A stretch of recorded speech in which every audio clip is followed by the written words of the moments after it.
마가복음 9장 14절부터 29절까지의 말씀을 교독하겠습니다. 이에 그들이 제자들에게 와서 보니 큰 무리가 그들을 둘러싸고 서기관들이 그들과 더불어 변론하고 있더라. 온 무리가 곧 예수를 보고 매우 놀라며 달려와 문안하거늘 예수께서 물으시되 너희가 무엇을 그들과 변론하느냐? 무리 중에 하나가 대답하되 선생님, 말 못하게 귀신 들린 내 아들을 선생님께 데려왔나이다. 귀신이 어디서든지 그를 잡으면 거꾸로 져 거품을 흘리며 이를 갈며 그리고 파리에 지는지라. 내가 선생님의 제자들에게 내쫓아달라 하였으나 그들이 능히 하지 못하더이다. 대답하되 이르시되 믿음이 없는 세대여, 내가 얼마나 너희와 함께 있으며 얼마나 너희에게 참으리요.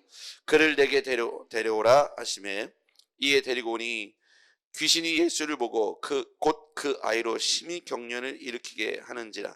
그가 땅에 엎드려져 구르며 거품을 흘리더라. 예수께서 그 아버지에게 물으시되 언제부터 이렇게 되었느냐 하시니 이르시되 어릴 때부터니이다. 귀신이 그를 죽이려고 불과 물에 자주 던졌나이다. 그러나 무엇을 하실 수 있거든 우리를 불쌍히 여기사 도와주옵소서. 예수께서 이르시되 할 수 있거든이 무슨 말이냐? 믿는 자에게는 능히 하지 못할 일이 없느니라 하시고 곧 그 아이의 아버지가 소리를 질러 이르되 내가 믿나이다. 나의 믿음 없는 것을 도와주소서 하더라. 예수께서 무리가 달려와 모이는 것을 보시고 그 더러운 귀신을 꾸짖어 이르시되 말 못하고 못 듣는 귀신아, 내가 내게 명하노니 그 아이에게서 나오고 다시 들어가지 말라 하시매 귀신이 소리 지르며 아이로 심히 경련을 일으키게 하고 나가니 그 아이가 죽은 것 같이 되어 많은 사람이 말하기를 죽었나이다 하나 예수께서 그 손을 잡아 일으키시니 이에 일어서니라. 집에 들어가심에 제자들이 조용히 묻자오되 우리는 어찌하여 능히 그 귀신을 쫓아내지 못하였나이까? 이르시되 기도 외에 다른 것으로는 이런 종류가 나갈 수 없느니라 하시니라. 아멘. 오늘 이 아침에 우리가 함께 은혜의 말씀을 나누게 되어 감사하고 기쁘게 생각합니다. 우리 주의 은혜가 오늘 하루 여러분과 함께 하기를 주의 이름으로 축복합니다. 오늘 여기에서의 핵심 키워드는 믿음이 없는 세대여 라고 말하는 19절의 말씀입니다. 19절의 말씀에 보면 대답하여 이르시되 믿음이 없는 세대여, 내가 얼마나 너희와 함께 있으며 얼마나 너희에게 참으리요. 그를 내게로 데려오라. 믿음이 없는 세대라고 제자들에게 말씀하십니다. 제자들이 속한 이 세대가 믿음이 없는 세대예요. 어제 말씀에 보면 변화산에서 예수님께서 변화된 하얗게 변화된 모습으로 모세와 그리고 엘리야와 함께 대화하는 장면들을 이제 제자들이 봤지 않습니까? 그리고서 내려오셨습니다. 특별히 베드로, 야고보, 요한을 데리고 올라가셨다가 밑에 내려왔더니 어떤 일이 벌어진 거예요. 무리들이 제자들과 함께 대화를 나누고 있는데 논쟁을 하고 있는 거죠. 그 내용을 들어보니까 예수님께서 부재한 그 상황에서 산에 올라가셨다가 내려오는 과정에서 한 사람이 자기 아들을 데리고 와서 예수님을 찾아왔는데 없으니까 제자들에게 우리 아이에게 귀신 들렸는데 이 아이의 귀신을 좀 쫓아내 주십시오 했더니 이 제자들이 귀신을 쫓아내보려고 이렇게 저렇게 했는데 전혀 능력이 나타나지 않았습니다. 그 일 이후에 예수님께서 그 자리에 오셨죠. 그래서 저차저차해서 이야기를 그 아버지로부터 듣게 됩니다. 그러면서 예수님께서 제자들에게 믿음이 없는 세대여, 어찌하여 내가 너희들과 언제까지 함께 있어야 되겠느냐? 내가 언제 너희에게 얼마나 더 참아야 되겠느냐? 그 아이를 내게로 데려오라. 이런 장면입니다. 왜 제자들은 귀신 들린 아이의 병을 고치지 못했을까요? 오늘 분명하게 19절 말씀을 통해서 믿음이 없었기 때문이라고 말씀해 주고 있습니다. 예수님의 능력 행함을 옆에서 가장 가까이에서 지켜봤던 제자들이 왜 그 능력을 그대로 행사하지 못했을까요? 능히 하나님의 권능을 행사할 수 있으나 하나님께서 예수님을 통해서 행하시는 그 권능이 제자들에게도 임하여 그 능력이 나가서 똑같이 믿음의 역사를 나타낼 수 있었으나 오직 그들에게는 믿음이 없으니까 예수님이 행하시는 그 권능이 그 제자들에게 전가되지 않았고 하나님의 권능이 그들에게는 무용지물이었다는 거예요. 아무리 그 순간에 제자들이 그 가운데 있다 할지라도 그들이 예수의 능력을 힘입어 그 예수 그리스도의 이름을 사용하는 방법을 모른다면 그들은 이 권능이 그 세대에게 아무런 힘도 영향력도 미치지 못한다는 겁니다. 여러분, 시대가 지나고 상황이 바뀌었어도 우리도 이 제자들과 같은 이 상황을 교훈으로 삼아야 합니다. 얼마든지 하나님의 능력과 권능이 이 시대에도 나타날 수 있는데 사용 방법을 알아야 돼요. 이 땅에 그 능력을 그대로 나타낼 수 있는 유일한 키는 뭐냐면 믿음이라는 만능 열쇠입니다. 믿음의 기도는 병자를 고치게 될 것이고 귀신을 추방하게 될 줄 믿습니다. 믿음의 기도가 이것을 가능케 하는데 믿음의 기도가 빠진 능력 행함은 연결되지 않는다는 것이죠. 자, 그런데 이렇게 믿음이 없는 세대여, 내가 언제까지 너희에게 참아야 되겠느냐? 이 제자들에게도 동일한 말씀이죠. 부끄러운 일입니다. 그들이 아무리 제자의 삶을 살고 있지만 그 능력 행함이 없어지니까 창피를 당하게 되는 것이죠. 남일이 아닙니다. 우리도 이 땅에서 너 교회를 그렇게 10년 다녔다며, 네가 집사라며, 권사라며, 장로라며, 목사라며, 전도사라며, 그럼 왜 우리 아이의 병을 고쳐지지 않느냐? 네가 말하는 예수가 살아계시고 하나님이 살아계시다면 오늘 그 능력이 나타나서 병을 고쳐야 될 거 아니냐? 예수님도 그렇게 했다며. 너는 왜 그렇게 못하냐? 너도 기도해봐라. 그냥 기도가 아니라 믿음의 기도가 필요하다는 거예요. 자, 그런데 이 상황이 되니까 이런 설명을 쭉 하면서 22절 같이 읽어볼게요. 어릴 때부터 이렇게 되었습니다. 이렇게 이야기하면서 22절 시작. 귀신이 그를 죽이려고 불과 물에 자주 던졌나이다. 그러나 무엇을 할 수 있거든 우리를 불쌍히 여기사 도와주옵소서. 자, 그런데 여기에서 보면 그냥 우리를 좀 도와주십시오 라고 말하면 되는데 왜 무엇을 하실 수 있거든이라고 표현했을까요? 왜 이 말을 전제했을까요? 생각해 보세요. 지금 당신의 제자들이, 당신이 없는데 제자들에게 부탁을 했더니 이 제자들이 해보려고 어떻게 하다가 아무 능력이 나타나지 않았어요. 그러니까 지금 신뢰가 가요, 안 가요? 이 아버지 입장에서는 그 예수님도 신뢰를 못하는 거예요. 안 믿어지는 거예요. 왜? 예수님의 제자들이 있는데 제자들은 이게 뭐 안 나타났거든요. 그러니까 예수님에 대해서도 이 아버지 입장에서는 100% 신뢰가 안 가는 거예요. 그러니까 약간 중간자적 입장에서 혹시 하실 수 있으시면 이라고 전제하는 거예요. 여러분, 우리가 성경은 하나님의 말씀이고, 그죠? 이 하나님의 말씀은 우리의 말이 아니잖아요. 하나님의 말씀은 지금도 살아있고 운동력이 있다고 말씀하셨습니다. 그러니까 우리는 이 말씀을 액면 그대로 믿는 거예요. 100% 믿는 겁니다. 그래서 우리가 하는 것이 아니라 하나님의 능력이 나타나는 그 기도를 할 때, 그 능력을 나타낼 때 믿음이라고 하는 만능 열쇠가 거기에 대입됐을 때 반드시 능력이 나타나는데, 오늘 이 상황은 아버지가, 귀신 들린 아이의 아버지가 예수님조차도 온전한 신뢰를 하지 못했어요. 그랬더니 예수님께서 뭐라고 말씀하셨어요? 불쌍히 여겨주십시오, 할 수 있거든. 이렇게 했더니 23절 시작. 이르시되 할 수 있거든이 무슨 말이냐? 믿는 자에게는 능히 하지 못할 일이 없느니라. 예, 할 수 있거든이 무슨 말이냐? 믿는 자에게, 거기다가 동그라미 치세요. 아까 믿음이 없는 세대에 그랬죠? 핵심 키워드는 믿음이라는 단어예요. 믿는 자에게는, 자, 할 수 있거든이 무슨 말이냐? 너 혹시 나를 의심하는 거냐? 믿는다고 한다면 능히 못할 일이 없어. 지금 믿음이 없었기 때문에 이 일이, 역사가 나타나지 않은 것이지, 네가 믿는다면 할 수 있거든이 아니다. 자, 또 하나는 하나님이 원하시면, 예수님이 기뻐하시면, 예수님이 원하시면 그 일은 능히 완성될 수 있다는 거예요. 능히 역사될 수 있다는 거예요. 자, 기도는, 응답의 역사는 뭐냐면 예수님이, 하나님이 우리가 원하는 기도에 동의하셔야 돼요. 하나님이 원하셔야 돼요. 하나님이 원하시면, 주님이 원하시면 무엇이든지 능치 못할 일이 없다는 거예요. 할 수 있거든이 무슨 말이냐? 믿는 자에겐 능히 못할 일이 없느니라. 예수님이 원하시면 능히 못할 일이 없다는 거예요. 우리가 믿음을 가지고 예수님 나왔는데, 예수님이 우리의 믿음을 확인하셨다면, 예수님이 그 일을 기뻐하신다면, 이 두 가지죠. 우리의 믿음이 확인되어지고 예수님도 그 일을 원하신다면 못할 일이 없다는 겁니다. 여러분, 이것을 믿으시길 바랍니다. 하나님이 기뻐하시면 못할 일이 없어요. 근데 하나님이 원하지 않으면 노라고 응답하시지 않는 거죠. 하나님이 원하시면 죽은 자도 살리는 것이 문제가 없다는 것이죠. 하나님이 원하시면 우리의 삶의 기적은 이 시대에도 반드시 나타나게 될 줄 믿습니다. 그랬더니 이 아버지가 태도를 금방 바꾸죠. 24절 시작. 곧 그 아이의 아버지가 소리를 질러 이르되 내가 믿나이다. 나의 믿음 없는 것을 도와주소서. 그랬더니 말을 바꾸는 거예요. 믿는 자에게 능치 못할 일이 없다 그랬으니까 혹시 하실 수 있으면 그렇게 해주시죠. 라는 약간의 의심 섞인 말이 그 예수님께서 보셨던 거예요. 그 네가 의심하느냐?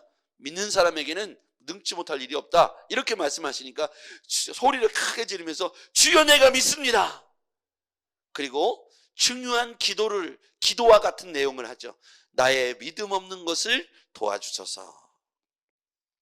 우리의 기도의 내용이 돼야 돼요. 지금 역사가 일어나지 않는 건 뭐 때문이에요? 나의 믿음이 없기 때문이죠. 이 아이의 아버지는요, 도와주세요.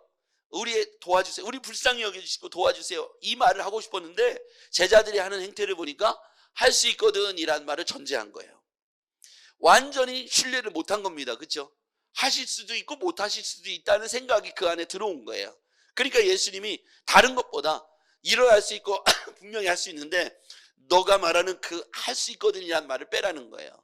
믿습니다. 이 말로 바뀌어진 것이죠.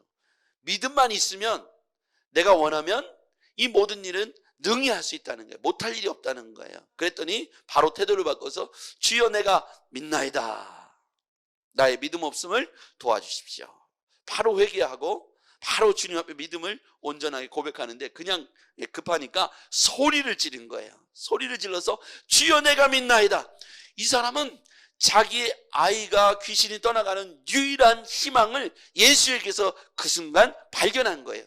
다른 것도 필요 없고 믿음만 있으면 된다니까 소리를 지릅니다. 주여 내가 믿습니다. 이런 거예요. 그랬더니 예수님께서 어떻게 하십니까? 그 믿음을 보시고 25절 같이요. 시작. 예수께서 무리가 달려와 모이는 것을 보시고 그 더러운 귀신을 꾸짖어 이르시되 말 못하고 못 듣는 귀신아 내가 내게 명하노니 그 아이에게서 나오고 다시 들어가지 말라 하시매. 자, 여기에서 문제를 해결하는 귀한 열쇠는 믿음의 기도입니다. 예수 그리스도를 온전히 신뢰하는 것이죠. 이 믿음의 기도를 통해서 하나님은 역사해 주십니다. 온전한 믿음을 고백한 그 순간, 확인되어지는 그 순간 예수님께서 드디어 명령하시죠. 더러운 귀신아, 말 못하는 귀신아 떠나가라 명했어요. 그랬더니 그 가운데서 떠나가면서 아이가 그 가운데서 예수의 말씀이 떨어지는 순간 귀신이 심히 경련을 일으키고 그 가운데서 떠나가죠. 예수님께서 27절 이하에 보면 아이의 손을 잡아 일으키시고 그 아이가 온전해집니다. 그 이후에 제자들이 어떻게 된 일입니까? 우리는 왜 능히 그 귀신을 쫓아내지 못했습니까? 29절 같이요. 시작. 이르시되 기도 외에 다른 것으로는 이런 종류가 나갈 수 없느니라 하시니라. 아멘. 예수님이 변화산에서 내려와서 보시니까 이 논쟁이 붙은 거예요. 왜 귀신을 못 쫓아내는지, 아이의 아버지는 얼마나 따급했는지 제자들에게 그것을 요청했어요. 아이의 귀신을 쫓아달라고요. 그래서 이제 옆에서 지켜본 것은 있으니까 제자들이 뭔가 힘썼어요. 근데 아무 일도 일어나지 않았습니다. 예수님께서 그 가운데 오셔서 믿음이 없는 세대라고 제자들과 무리들을 꾸짖으셨어요. 내가 언제까지 너를 참아야겠느냐? 제자들이 뭔가 열심히 했지만 그러면 이전에는 제자들은 능력이 없었을까요? 아니요, 그렇지 않았다는 것이죠. 근데 여기에서 대비되는 게 있어요. 중요한 단어가 대비됩니다. 믿음이 없는 세대요, 이렇게 질책하셨죠. 그랬더니 누군가 큰 소리로 그것을 반응했어요. 누굽니까? 아이의 아버지가 주여 내가 믿나이다. 자, 이 단어가요 앞뒤로 연결되는 단어예요. 믿음이 없는 세대요 라고 제자들을 꾸짖었는데 한 사람이 큰 소리로 응답했어요. 주여 내가 믿나이다. 아이의 아버지가 대답한 거예요. 그랬더니 응답이 아이의 아버지에 나타난 거예요. 제자들은 그때까지도 이 이야기가 무슨 이야기인지 못 알아들은 거예요. 그래서 예수님 앞에 집에 가갖고 사람들 없을 때 창피하니까 사람들 다 간 뒤에 가갖고 단둘이 있을 때 물어본 거예요. 우리는 왜 안 된 겁니까? 그때까지도 주여 내가 믿나이다 했던 이 아버지의 이 반응이 무언지를 못 알아들은 거예요. 그렇죠. 믿음이 없는 세대요. 제자들에게 한 얘기예요. 그런데 그것을 반응한 사람은 누구냐면 갈급했던, 간절했던 귀신 들린 아이의 아버지가 소리를 지릅니다. 주여 내가 믿나이다. 제자들이 한 게 아니에요. 제자들은 뒤에 가서도 그 이유를 몰라서 조용히 물었어요. 그랬더니 기도 외에는, 여기서 보면 믿음의 기도 외에는 이런 능력이 나갈 수 없다. 제자들에게 믿음이 부재했다는 사실을 제자들은 끝까지 깨닫지 못했는데, 여러분 우리 가운데 이 말씀은 마가복음의 마가는 우리에게 이 사건을 믿음과 기도를 연결시키고 있어요. 믿음과 기도는 연결시키고 있어요. 자, 기도를 할 때 믿음의 기도를 해야 된다는 사실을 이 사건을 통해서 우리에게 가르치고 있는 거예요. 믿음의 기도가 능력이요 역사하는 힘이 있는 줄 믿습니다. 예수에게 능력이 없거나 하나님에게 능력이 없는 것이 아니라 그것을 연결하는 주체, 통로 자체가 믿음의 기도를 통해서 능력이 이 땅 가운데 나타난다는 거죠. 믿음의 기도를 하면 그 순간 하나님께서 일하신다는 겁니다. 제자들이 중요한 것이 아니라 믿음의 기도를 드렸던 그 아버지의 간절함이 오늘 예수 그리스도의 능력이 나타나는 통로가 되었던 것을 보게 됩니다. 그게 제자일지라도 누굴지라도 그게 중요한 게 아니었다는 것이죠. 오늘 제가, 여러분이 누군가가 중요한 것이 아니라 믿음의 기도를 하는 그 사람을 통해서 하나님은 오늘 능력을 행하실 줄 믿습니다. 오늘 여러분들이 필요한 곳에 가서 이 믿음의 기도로 선포하기를 주의 이름으로 축원합니다. 선포하라는 거예요. 그렇게 될지어다. 예수 그리스도 이름으로 명하노니 이렇게 될지어다 라고 믿음의 기도로 선포하시길 바랍니다. 이 사람이, 이 아버지가 고백했던 건 뭐예요? 주여 내가 믿음이 없습니다. 나의 믿음 없는 것을 도와주소서. 그랬더니 그 믿음의 고백을 보시고 예수님께서 고쳐주셨다는 걸 기억해야 돼요. 우리의 기도의 내용은 믿음을 달라고 기도해야 됩니다. 온전한 믿음을 내가 갖게 해달라고 기도해야 돼요. 앞서 그 아버지가 고침받았지 못했던 그 순간에 예수님 앞에 할 수 있거든 이걸 해주십시오라고 했던 이 고백이 뒤에는 바뀌잖아요. 근데 할 수 있거든이란 말은 100%의 신뢰가 담겨있지 못한 말이잖아요. 할 수도 있고 못할 수도 있다는 생각이 그 안에 있었어요. 앞전에 일어난 제자들의 사건을 봤기 때문이죠. 우리는 어쩌면 반복된 실패의 경험을 통해서 예수 그리스도를 신뢰하지 못하는 마음이 우리에게 있다는 거예요. 나올 수도 있고 안 나올 수도 있다는 전제가 우리에게 항상 있다는 거고, 될 수도 있고 안 될 수도 있다는 전제가 우리에게 있는 상황에서 하는 기도는 믿음의 기도가 아니라는 것이죠. 설사 하나님께서 들어주시지 않는다면 그건 하나님이 기뻐하지 않는 거고 하나님의 때가 아닌 거라고 우리는 받아들여야 돼요. 하나님이 안 계셔서 일어나지 않는 것이 아니고 하나님이 능히 계시고 능히 하실 수 있음에도 오늘 그날이 아니고 그때가 아니고 그 방법이 아닐 수 있다는 것을 인정해야 합니다. 내가 원하는 대로 되지 않은 그 상황들이 쭉 반복되니까 우리는 어떤 생각을 하냐면 안 될 수도 있다는 전제하에서 기도를 한다는 거예요. 되면 좋고 안 돼도 할 수 없고, 이런 형태의 기도가 우리로 하여금 믿음이 없는 기도가 되는 것이죠. 오늘 그 역사에 대해서는 우리는 100% 신뢰해야 됩니다. 그 주체를 반드시 신뢰해야 되는 거예요. 하나님이나 예수님이나 성령님에 대해서는 100% 신뢰하며 기도해야 합니다. 그 결과에 대해서는, 방법에 대해서는, 때에 대해서는 그분께 맡기는 거예요. 그게 내가 원하는 오늘 그 방법으로 되지 않았다 해서 할 수도 있고 안 할 수도 있고 하실 수도 있고 안 하실 수도 있고 계신 것 같기도 하고 안 계신 것 같기도 하고, 이게 아니라는 거죠. 응답의 내용을 갖고 판단할 것이 아니라 그 주체는 변함이 없다는 거예요. 2000년 전이나 지금이나 오늘 이 귀신을 쫓아낸 그 예수님이 우리가 믿는 예수님이라는 거예요. 그래서 우리는 온전한 믿음을 가지고 이 능력을 믿음의 기도로 완전하게 사용하시기를 주의 이름으로 축복합니다. 기도하겠습니다. 전능하신 아버지 하나님, 믿음이 없는 세대라고 꾸짖으셨습니다.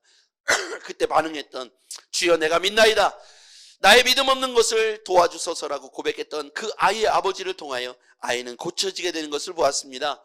하나님, 우리에게도 믿음의 기도를 할 수 있는 순도 100%의 믿음을 갖게 하여 주시옵소서. 때때로 우리 가운데 하나님은 우리에게 온전한 정금가드 같은 믿음을 얻기 위하여 고난과 환난에 빠뜨리시기도 합니다. 그래서 하나님만 온전히 신뢰하도록 우리를 이끄셨사오니 하나님 원하건대 우리가 하나님 앞에서 정말 100%의 확신 있는 믿음의 사람들이 되게 하여 주시옵소서. 그 믿음의 능력을 오늘도 사용하며 살도록 도우시옵소서. 예수님의 이름으로 기도했습니다. 아멘.